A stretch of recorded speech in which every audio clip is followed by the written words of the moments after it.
Hello and अस्सलाम वालेकुम। मैं हूं सारा, your host and the coach, and this is our episode 3 about the marriage matrix from living world wise.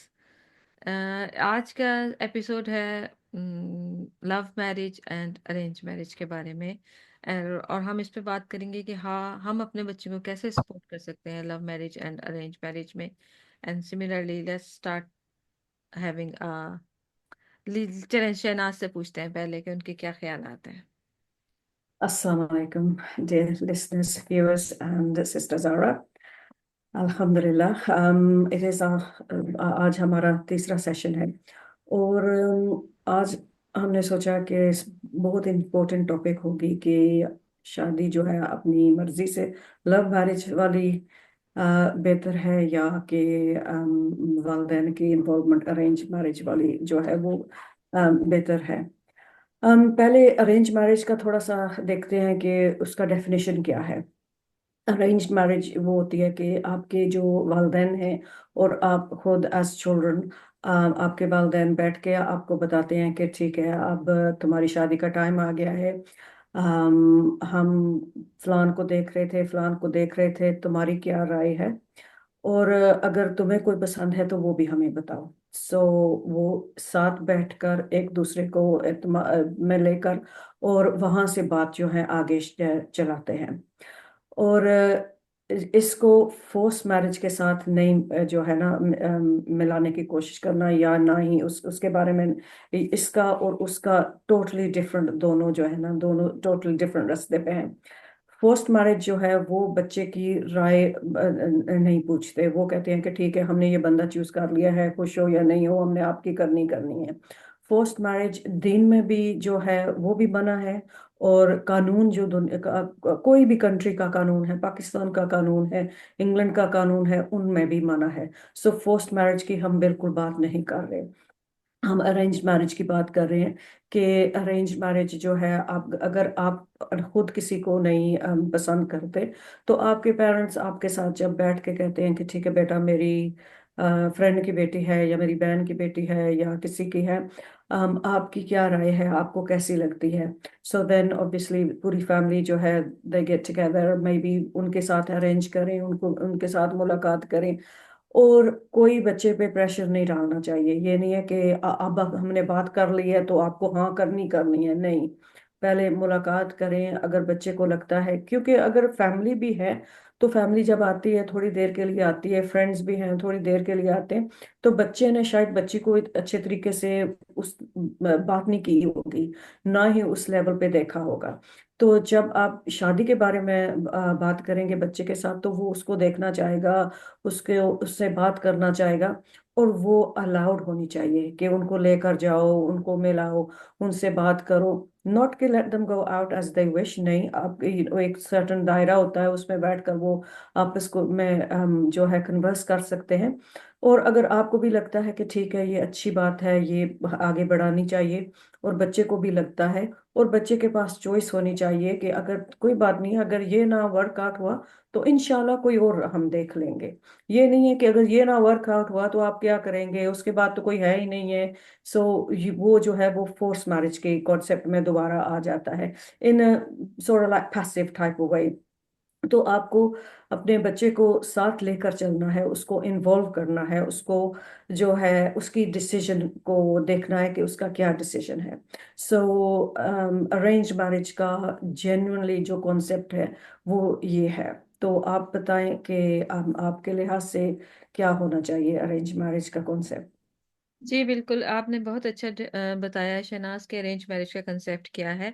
और यही बात मैं सबसे इम्पोर्टेंटली इसमें से पिक करूंगी कि जैसे कि आपने कहा कि बच्चों ने बेसिकली जो दूसरा पर्सन है, लड़का या लड़की, उन्होंने कभी हो सकता है उस बच्चा या बच्ची को इस नज़र से ना देखा हो कि जिसके अंदर वो उस पर्सन के साथ सारी जिंदगी गुजारना चाहते हैं। तो हमें एज एन अ पेरेंट, अगर हम एक प्रपोज कर रहे हैं बच्चे को कि दिस इज द पर्सन, आप यहाँ पे आपके लिए अच्छा है, आपका ख्याल है, तो उनको एटलीस्ट कुछ मुलाकात का मतलब मेरा ये नहीं है कि आप उनको डेट पे भेज रहे हैं, but obviously just give them आप प्रॉपर क्या कहना चाहिए कि थोड़ी सी चाहे फोन पे बातचीत कर लें, या ये कि आगे अगर आपने फैमिली मीटअप रखा हुआ है तो उसके अंदर उनको थोड़ी सी प्राइवेसी, लाइक जैसे ओपन स्पेस है, उनको थोड़ी सी जगह पे कहें कि आप दोनों अगर आपस में बात करना चाहते हैं, आप लोग भी वहाँ पे हैं, बच्चे भी वहाँ पे हैं। या अगर आपने किसी होटल में वो मीटअप रखा हुआ है और बच्चे एक अलग टेबल पे जाकर बैठ रहे हैं, आप भी उसी जगह पे हैं, किसी और टेबल पे बैठे हैं, तो give them little bit privacy कि जहाँ पे वो अपने उनके जो जहन में ख्यालात हैं वो पूछ सकते हो, जिसके बारे में हमने लास्ट एपिसोड में बात की थी कि are you ready to getting marriage, और उसके अंदर जो आपके मतलब फाइनेंशियल क्या प्लान्स हैं, जॉब के क्या प्लान्स हैं, रिस्पॉन्सिबिलिटीज आएंगी, बहुत सारे क्वेश्चंस बच्चों के दिमाग में होते हैं, let them ask them. Because बेशक के वो एक दूसरे को फेस पे जानते हैं, बेशक के उनकी थोड़ी बहुत बातचीत भी होती है, लेकिन अगर उन्होंने ये नहीं सोचा कि ये हमारा लाइफ पार्टनर बनने वाला है, तो उनको उस सिनेरियो में भी बहुत से क्वेश्चंस होंगे जो कि वो जानना चाहते होंगे। और हमें उनको वो थोड़ी सी स्पेस, मैं ये नहीं कह रही कि बिल्कुल बहुत ज्यादा like against the Islamic values आप उनको कोई ऐसी स्पेस दे रहे हैं, बट थोड़ी सी ऐसी स्पेस दें जहाँ पे वो बातचीत कर सकते हैं या फोन पे बातचीत कर सकते हैं before taking the final decision, ताकि उनका कंसेंट जो है वो उनकी मर्जी के मुताबिक हो। और इसके अंदर दूसरी बात ये कि जब हम डिस्कस कर रहे हैं, और पूछने से पहले, सुजेस्ट करने से पहले भी एक दफा अपने बच्चों से खुल के बात कीजिए कि वो किस तरह का लाइफ पार्टनर चाहते हैं, ताकि जब जब आप उनके सामने प्रपोज रखें तो उसमें से कुछ बातें मैच होती हो, कुछ होती हो। उन सब डिस्कशंस को जो हम आज से पहले की एपिसोड्स में कर चुके हैं, उनके तनाजुर में बच्चे से पहले बात करें घर में। Arrange marriage is a supportive thing, क्योंकि आपके बच्चे अगर शाय हैं, इंट्रोवर्ट हैं, वो लोगों से इतना नहीं मिलते जुलते, या उनके पास ऐसे मौके नहीं हैं जहाँ पे उनके पास ओपन कन्वर्सेशन के अपॉर्चुनिटीज हैं, क्योंकि हम एज एन मुस्लिम माशरा, हम ऐसी ओपन ओपन कन्वर्सेशंस हमारे यहाँ पसंद नहीं की जाती। लेकिन इन पर्सपेक्ट ऑफ मैरिज आप जो है वो थोड़ी सी स्पेस बच्चों को दें, ताकि वो जान बूझ सकें जिसके साथ भी वो शादी के बंधन में बंधेंगे for a life long relationship. और चलते हैं अब दूसरे पार्ट की तरफ, जहाँ बच्चे जो हैं आपको बताते हैं कि this is the person we want to get married. Hmm. Let's ask then ask her experience first. I think जहाँ बच्चे खुद देख के आते हैं ना कि ठीक है, कॉलेज में कोई मिल जाता है, काम करते हैं, वहाँ कोई ऐसा बंदा होता है जिसको उसको वो बच्चे एक दूसरे को पसंद करते हैं।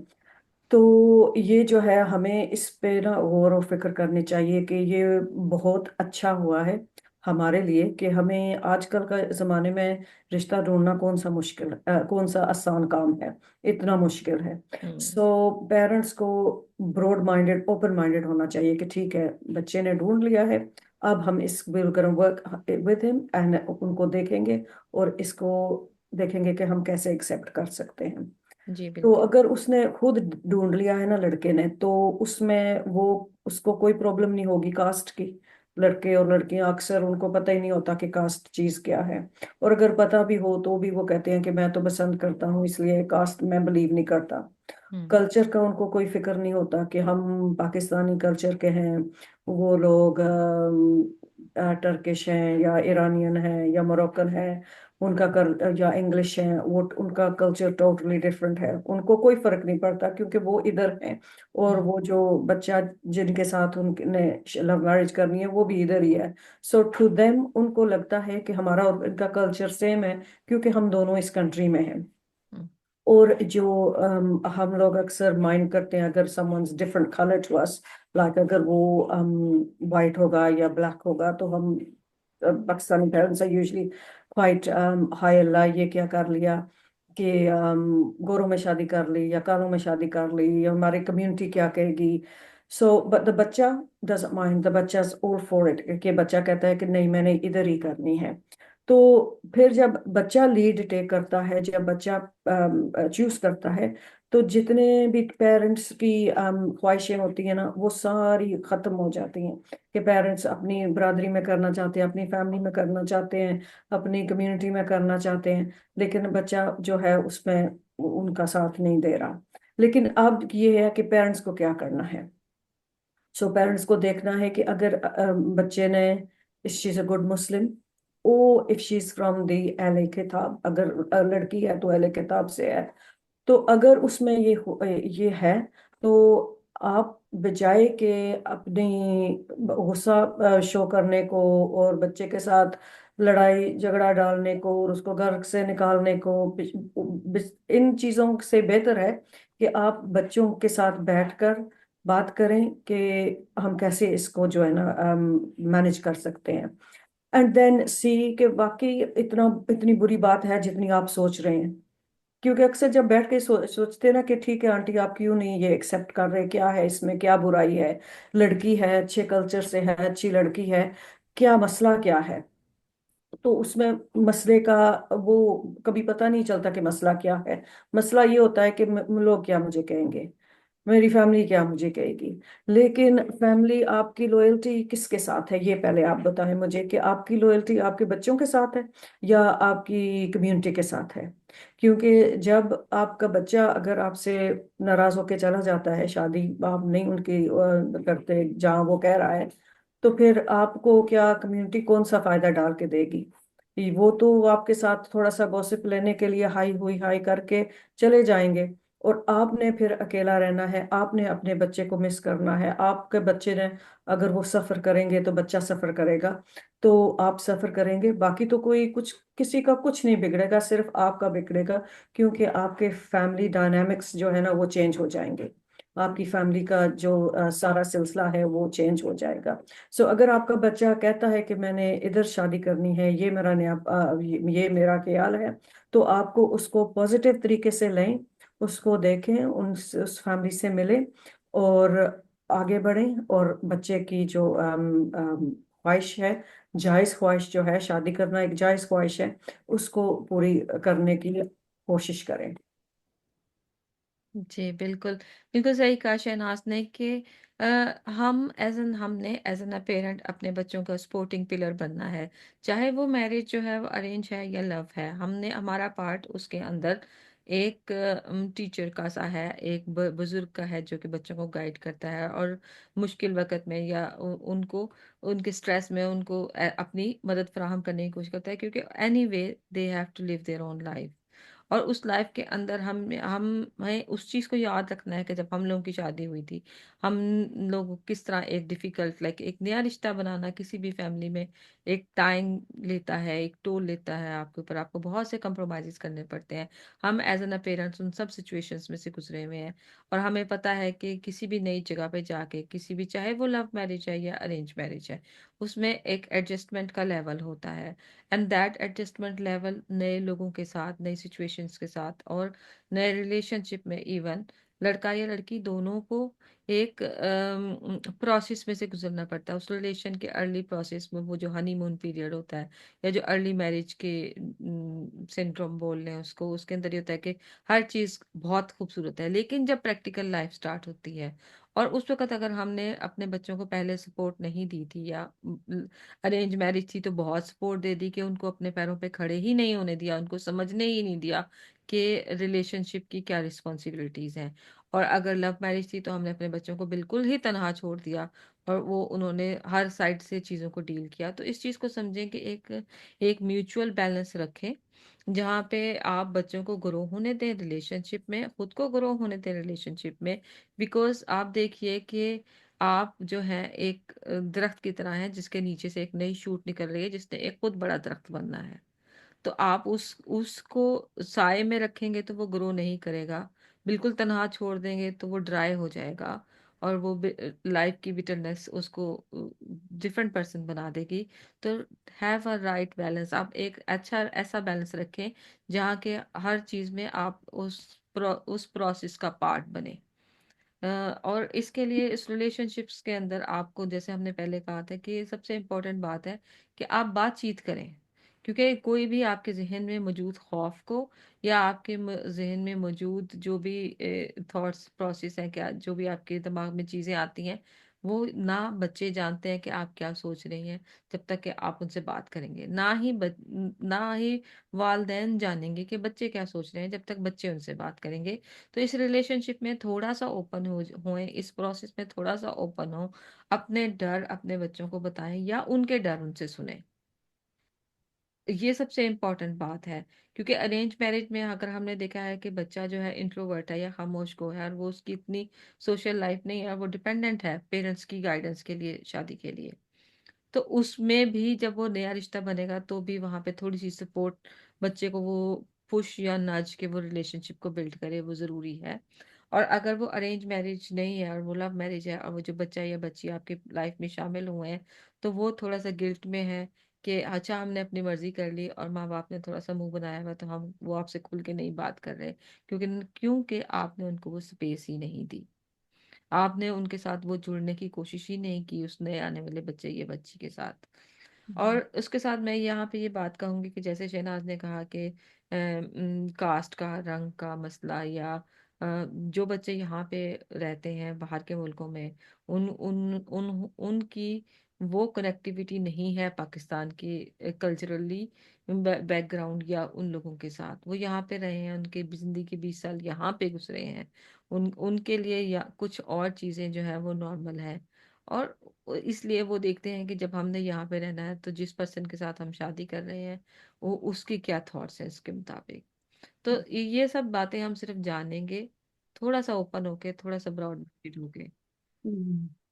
और साथ में जब लव मैरिज होती है तो बच्चों को ये भी आपने बच्चों को ये भी देखना है कि कितने स्ट्रांग हैं दोनों। अगर लड़का है तो वो अपने घर में आपके लिए कितना स्टैंड ले सकता है। और अक्सर लोगों से सुनते हैं कि ये लड़का जब कोई भी लड़का जब वो कॉलेज में होते हैं, यूनिवर्सिटी में होते हैं, उस उनकी पर्सनालिटी बड़ी डिफरेंट होती है। वो हीरो टाइप होते हैं, हंसा रहे हैं सबको, डिफेंड कर रहे हैं उस लड़की को, ये कर रहे हैं वो कर रहे हैं। और जब शादी हो जाती है तो वो इसकी मदर जो है वो घर में वो बॉस होती है। So he is like little mouse in the house. तो ये भी ये भी जो चीजें हैं ये भी रियलिटी है। और इनकी वजह से भी एक लड़की जो लव मैरिज करके जाती है उसकी जिंदगी काफी मुश्किल हो सकती है कि वो लड़के को कुछ और समझ रही है। और हम सब लोग जब हम बाहर जाते हैं हमारी फेस और होती है। We are all different when we are outside, but when we are in the house it's a different story. So जब लड़का अगर घर में है और घर पेरेंट्स का है तो वो तो वहाँ पे कुछ भी नहीं है ना। तो ये जो लड़की है, is she gonna feel safe there? वो वहां पे महफूज है, वो वहां पे खुश है, वो अपनी मर्जी से बाहर अंदर जा सकती है? क्योंकि आज कल जो हमारी पाकिस्तानी कम्युनिटी है इनके माहौल में बहुत फर्क है। कुछ जो हमारी तरह तीसरा चौथा जनरेशन इंग्लैंड में है वो अपने बच्चों को काफी फ्रीडम देते हैं। उनके बच्चे हॉलीडेज पे जा रहे हैं, फ्रेंड्स के साथ खाना खाने के लिए जा रहे हैं, शादियों के लिए दूसरे टाउन्स में जा रहे हैं, वहां पे रात होटल में रह रहे हैं। सो मगर अगर आप फर्स्ट जनरेशन इंग्लैंड में हैं तो या आपके पेरेंट्स मोर मैच्योर एज के हैं तो वो ये बातें पसंद नहीं करेंगे। वो नहीं पसंद करेंगे कि आप जो है जब भी चाहे बाहर सहेलियों के साथ चले जाएं या हॉलीडेज पे जाएं या किसी शादी पे जाएं तो वहां जाकर आप होटल में रहें। ये सब बातें उनके लिए बहुत ज्यादा जो है वो मनुष्य समझी जाती हैं। सो you have to ये जो जब love marriages होती है you have to be very careful of course sometimes कि अगर लड़का लड़की की फुल सपोर्ट करता है तो then it's fine, it will work। मगर अगर वो घर जाकर तो वो माउस बन जाता है कि अब तो मैंने शादी तो कर ली है लेकिन आगे से तो बाकी जब जो मम कहेगी वही चलेगा, तो then it's going to be difficult। so this is why के जो लड़की के पेरेंट्स है खास करके उनको हमेशा अपनी बच्ची की जो है सपोर्ट करनी है कि अब शादी हो गई है, शादी आप उनके घर में है लेकिन I am still here for you, मैं अभी भी यही हूँ और मैं आपके लिए I am gonna fight all as much as I can ताकि तुम जो हो आराम से खुशी से अपने घर में रह सको। So you have to be really open-minded as a parent। और पेरेंट्स को सबसे पहले अपनी बच्चों की खुशी देखनी चाहिए। जो लोग अक्सर लव मैरिजेस के खिलाफ होते हैं, वो पेरेंट्स होते हैं जिन्होंने जब बच्चा अभी पैदा भी नहीं हुआ होता ना, तो अपने फैमिली के साथ किसी के साथ प्रॉमिस किया हुआ होता है। या फिर जब भी जाते हैं पाकिस्तान, उनकी फैमिलीज वहां उनके आगे पीछे घूम रही होती हैं और रिश्तों की बात कर रही होती है, नहीं नहीं मुझको जरूर देना, मैं तुम्हारी बहन हूँ, ये देखो वो देखो। वो सारी बातें अपनी जगह हैं, लेकिन आपकी जहाँ औलाद है वहां आपका कोई बहन भाई नहीं है। सो अगर आपने प्रॉमिस की हुई है किसी के साथ कि ठीक है मैं अपनी बेटी की शादी या बेटे की शादी आपके घर से करूंगी, जब आपका बेटा और बेटी कह देते हैं कि नहीं मैंने लव मैरिज करनी है, मैंने बंदा ढूंढ लिया है, तो फौरन ही आप जो है ना उस बात को भूल जाएं जो कि आपने प्रॉमिस किया था। वो प्रॉमिस आपका था, आपके बच्चे का प्रॉमिस नहीं था। तो अब आप उस प्रॉमिस को अप होल्ड करके अपने बच्चे की लाइफ को खराब कर देंगी। आप अपने बच्चे को सपोर्ट नहीं करेंगे, आप अपने बच्चे को लेट गो कर देंगे ताकि उनसे मिलेंगे नहीं या कुछ नहीं। तो आपकी और आपके बच्चे की जो रिलेशनशिप है वो अफेक्ट होगी, लोगों को तो कोई फर्क नहीं पड़ेगा।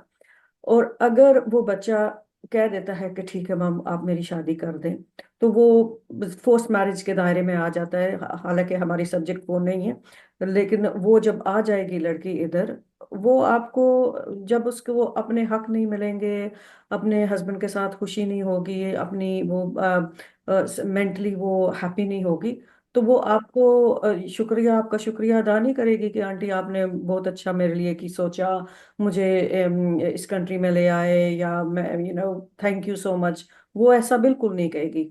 वो कहेगी आपने मेरी जिंदगी खराब कर दी, अगर ये नहीं शादी करना चाहता था मेरे साथ तो आपने क्यों की मेरी शादी। सो इससे बेहतर है कि आप पहले ही उनको जो है ना कर दें, और अपने बच्चे के साथ जो है अपनी लॉयल्टी अपने बच्चे के साथ रखें, अपनी वफा अपने बच्चों के साथ रखें, और जहां वो कहते हैं वहां उनकी जो है खामोशी से शादी कर दें। जी बिल्कुल।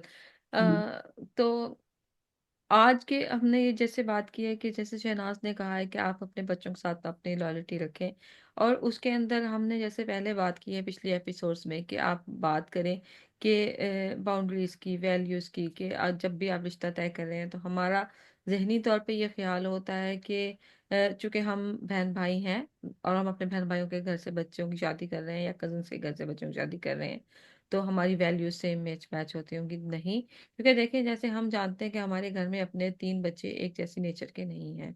जब हमारे अपने बहन भाइयों के साथ हमारे काफी वैसे छोटे मोटे इख्तलाफात चलते रहते हैं, तो इसी तरह वो जो नया पर्सन आएगा बेशक कि वो हमारे ख्याल में सेम वैल्यूज से आएगा, सेम चीजों से आएगा। जरूरी नहीं है कि वो हम वक्त के साथ एक डिफरेंट वे में ग्रो हो चुके हों, वो एक डिफरेंट वे में ग्रो हो चुके हों, और वो जो सटल सी चेंजेस होती हैं वो हम पिकअप ना कर सकते हों। क्योंकि हम ओकेजनली आप पाकिस्तान जाते होंगे या ओकेजनली हम किसी को, जैसे शनाज ने पहले कहा था कि फेस वैल्यू डिफरेंट होती है। जो हम लोग, जैसे हम लोगों को बाहर देखते हैं वो एक different side of the person होता है, जो घर में रहते हैं वो एक different side of the person होता है। इसी तरह जो हमारे रिश्तेदार होते हैं जब वो हमें मिलते हैं वो एक डिफरेंट साइड ऑफ द रिश्ते होते हैं। हम किसी को भी 100% कभी भी नहीं जान सकते, और जब हम किसी को 100% नहीं जान सकते तो हमारे पास सिर्फ एक ही और ऑप्शन बचता है कि हर रोज कोशिश करें थोड़ा थोड़ा जानने की, और जहाँ कंप्रोमाइज करना पड़ता है, अगर रिश्ता कायम हो गया है तो कंप्रोमाइज करने के तरीके ढूंढे बजाय इसके कि छोटी छोटी बातों पे ब्रेक करने के। और उसको एक हैप्पी मैरिज में लाइक थोड़ा आप बदलें, थोड़ा दूसरा इंसान बदले, लाइक दोनों थोड़े थोड़ी चीजों पर एडजस्टमेंट करें। क्योंकि ये रिश्ता आज के लिए नहीं है, एक दिन के लिए नहीं है। जब आपके बच्चे हो जाएंगे तब भी वो आप पुरानी बातों को ले लेके चलते रहेंगे, तो आप अपने घर में नाखुशी पैदा करेंगे as an grandparents, as an parents, और एनी काइंड ऑफ रिलेशनशिप। तो मैं हमेशा से इस बात पे बिलीव करती हूँ कि हम जितना ही रिश्तों को संभाल सकते हैं, बचा सकते हैं, और उनके अंदर हार्मनी क्रिएट कर सकते हैं, वो ही इम्पोर्टेंट है लाइफ में। और उसके अंदर प्रायोरिटीज वाइज जैसे शहनाज ने कहा कि आपका बच्चा आपके लिए मोर इम्पोर्टेंट है देन आपके भाई या बहन के, और वो जो बच्चा है जिसने आपके साथ रहना है, इसी तरह उस चीज को देखें कि कहाँ आपका फर्स्ट रिलेशनशिप है। तो जब आपने अपने बच्चा आपके लिए इम्पोर्टेंट है, और जब बच्चा आएगा तो उसके लिए उसके बीवी या शौहर ज्यादा इम्पोर्टेंट होगा। वो उसका 50% टाइम और अटेंशन उस साइड पे जाएगी। Just create a balance where it's need to be. आप इसको उर्दू में बोलेंगे कि तवाज़ुन कायम रखें रिश्तों में। जो जितना इम्पोर्टेंट है उसको वैसे ही समझाने की कोशिश करें। सभी रिश्ते इम्पोर्टेंट है हमारे लिए। बहन भाई इम्पोर्टेंट है एज अ बहन भाई हमारे लिए। बच्चे इम्पोर्टेंट है एज अ बच्चे हमारे लिए। माँ बाप इम्पोर्टेंट है एज अ माँ बाप।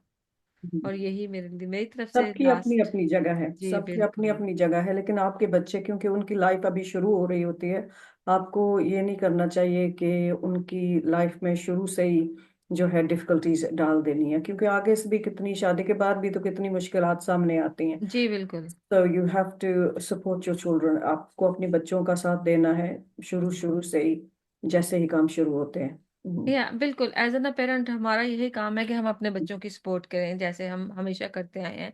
लेकिन कीप द बाउंड्रीज, कि हम अपनी वैल्यूज और अपने अपने हकूक और फ़राइज़ को याद रखें, एज एन अ बच्चे भी और एज अ माँ बाप भी। और ओपन गुफ्तगू करें, आपस में बातचीत करें। जो हमारे जहन में डर या खौफ या जो भी लेकिन जो भी चीज़ें हमारे दिमाग में आती हैं, हम उनके से ओपनली बैठ के बात करें। रिस्पॉन्ड करें, रिएक्ट ना करें, लड़ाई ना करें। बच्चों को साथ ये ना कहें कि बस तुम घर छोड़ दो, या मैं अब तुम्हारी माँ नहीं हूँ, या मैं तुम्हारा बाप नहीं हूँ। या बच्चा भी कोई ऐसी बड़ी बड़ी बातें करे। उस हाइट तक, उस हाई एंड पे जाने से परहेज करें। थोड़ा सा मिडल में रहें ताकि हम दोनों लोग एक दूसरे की बात को समझ सकें। यही है मेरी तरफ से एंड नोट। शहनाज, आप क्या कहना चाहेंगे आखिरी? मेरी तरफ से एंड नोट ये है कि in all aspects of life be proactive not reactive. अक्सर ये होता है कि हमें लोग रिएक्टिव, हम देख कर कहते हैं कि जी हमें ऐसे एक्ट करना है, हाय हाय हमारे बच्चे ने हमारी बात नहीं मानी, बस दैट्स इट, हमने दुनिया एक कर देनी है। लेकिन अब आपको रिएक्टिव नहीं होना, आपको प्रोएक्टिव होना है। आप उनको उसका साथ देना है, आपको जिंदगी का देखना है कि व्हाट इज इट, हम इसको बेहतर कैसे कर सकते हैं, या इसके साथ कैसे चल सकते हैं, इसको आगे जाकर हम इसको एक फायदा कैसे पहुंचा सकते हैं, इस काम में हम इसकी बेहतरियां कैसे ला सकते हैं। whether it's arranged marriage, whether it's love marriage, just give it your best shot for parents and for children, hmm. and make dua to Allah subhanahu wa ta'ala as well, because nothing is possible without dua. कुछ या मुमकिन नहीं है दुआ के सिवा। इंशाल्लाह इंशाल्लाह। जी बिल्कुल, ये आज की हमारी एपिसोड यहीं पे ख़त्म होती है, और इंशाल्लाह ताला next episode would be there on the Wednesday. Allah हाफिज। Is there any questions from